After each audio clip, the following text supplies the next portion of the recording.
action! Hey guys, welcome back to another video. Today I'm going to teach you how to make the pink from Rainbow Friend in chapter 2, which might be coming out soon.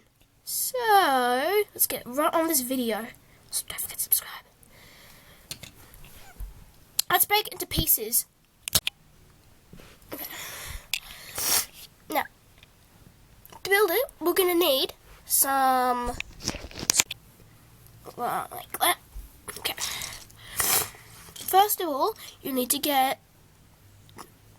wait, sorry, I'm sort of new. No, I'm not.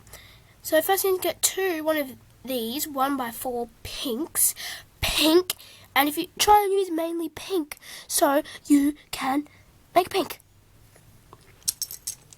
And then you'll need 2 1x2s, and we're going to assemble it like this. That. Now, you'll get 3 of these and dump them out like this. Now, to make the head, it's actually quite simple. And if you like this tutorial, please subscribe and share. 2 of these, and I have 1 of that, and just that.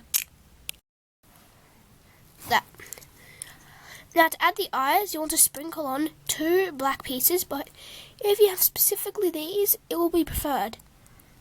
You see these black holes over here? Now let's just, oops, sorry about my tripod. It's a bit loose today. Now, all you want to do is throw the head on like this. Throw on 2 eyes. Warning, the head can be a bit, what would you say, delicate. Now get 2 of these and just sprinkle them on like that. You've done it. Don't forget to like and subscribe, so bye. Is this thing still recording? Seriously?